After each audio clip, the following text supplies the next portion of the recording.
కాకుండా వాళ్ళు చెప్పారు కళ్యాణ మండపం అని అన్నీ మొన్న కూడా మొన్న లాస్ట్ గవర్నమెంట్ కూడా లాస్ట్ టైంలో ఏదో కళ్యాణ మండపానికి ఏదో అనౌన్స్ చేసింది. అది అంతా ఎలక్షన్ ముందు లాస్ట్లో చేయడం వల్ల అది ఎవరు నమ్మలేదు. కానీ ఇవాళ మొన్న చెప్పినట్టు మనం ఎందుకు అడగలేం, ప్రభుత్వాన్ని మనం ఎందుకు తీసుకెళ్ళాం?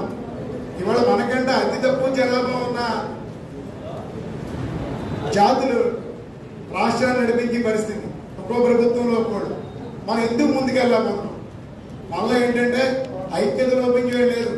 మొన్న రీసెంట్గా ఆనాడు వంగపీడి మోహన్ రావు గారు ఎటుంటారు, పెద్ద పెద్ద నాయకులందరూ కూడా ఉండేవారు, ముందుకు తీసుకెళ్లేవారు. అలాగే ఏ పార్టీ అయినా జగన్మోహన్ రామ్మోహన్ రావు లాంటి కూడా కార్యకర్తలు కానీ లేకపోతే ఆ పార్టీ కార్యకర్తలు కానీ కామన్ కానీ ముందుకు తీసుకెళ్ళడంలో నడుం కట్టిన వ్యక్తులు ఆడవారు.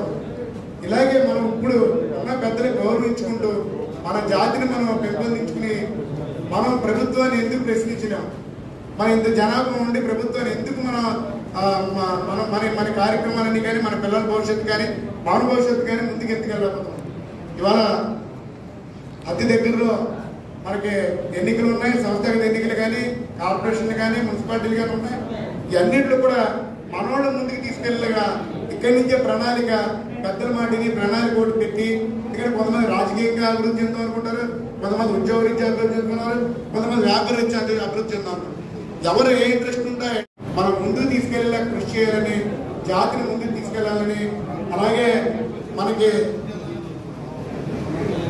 గవర్నమెంట్ లాస్ట్ గవర్నమెంట్ విదేశీ విద్యోన్నతులు పెట్టింది 10 లక్షల రూపాయలు, దాన్ని 12 లక్షలు చేసింది.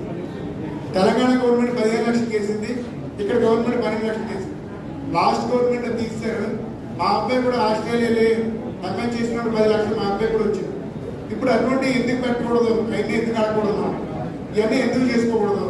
అలాగే ప్రతి సంవత్సరం మనకి కాపులకి ఇన్ని కోట్లు అని కేటాయించి మనకి అభివృద్ధి చెందడానికి అది కూడా ముందుకు తీసుకెళ్ళాలని ఇక్కడ పవన్ కళ్యాణ్ గారు కూర్చున్నారు కాబట్టి ఆయన కానీ మన కూటమిలో భాగంగా మన బీజేపీ కూడా కానీ తెలుగుదేశం కూడా కానీ మనం కలిసి మన జాతికి ఏం కావాలో మన పెద్దలతోటి అంటే ఈ మీటింగ్ ఎక్కడితో ఇలా ఆపేయకుండా విజయవాడ వేయచ్చు, వైజాగ్ వేయచ్చు, అది కూడా ప్రత్యేకించి ఏ మాట్లాడినా ఏ మీటింగ్ చేసినా కూడా మెయిన్ మన మీడియా ద్వారా పేపర్ల ద్వారా మనం రాష్ట్ర ప్రభుత్వాన్ని దగ్గర తీసుకెళ్లాలని, ఏదో మనం మీటింగ్ పెట్టుకుని వెళ్ళిపోవడం అందరినీ కూడా మీడియాని కూడా పిలిపించి తద్వారా మనం రాష్ట్ర ప్రభుత్వాన్ని తీసుకెళ్లాలని ఒక కమిటీ, స్టేట్ కమిటీ, జిల్లా కమిటీ అలా వేసుకుని స్టేట్ కమిటీ ద్వారా మనకి ఏం కావాలో అవన్నీ కూడా సాధించుకోవడానికి మనం రాష్ట్ర ప్రభుత్వం దగ్గరికి వెళ్ళి మన పోరాటాన్ని ఆపకుండా మన ప్రజల్ని, మన పిల్లల్ని, మన కమ్యూనిటీని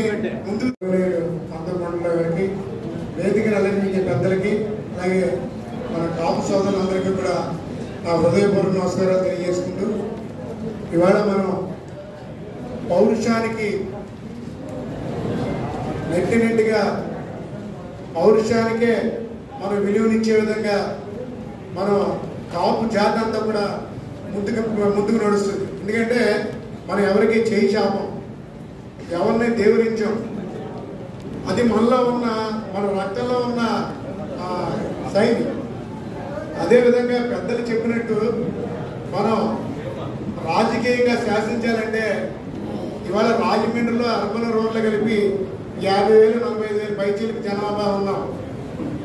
ఉండి 4 రకాల కాపులు, 5 రకాల కాపులు, 6 రకాల కాపులు అని మనకి మీటింగ్ వచ్చితే కలుస్తున్నాం. కానీ బయటికి వెళ్ళేటప్పటికి జనాభా ప్రాతిపదిక వచ్చేటప్పటికి ఒక్కొక్కడు ఒక్కో విధంగా చెప్పడం వల్ల రాష్ట్ర జనాభా లెక్కల్లో కూడా మనం కాపులు 50-60 మంది ఎక్కడున్నా స్టేట్ మొత్తం మీద ఎంతమంది ఉన్నా కూడా అదేమవుతుందంటే జనాభా లెక్కలకు వచ్చినప్పుడు తగ్గిపోవడం వల్ల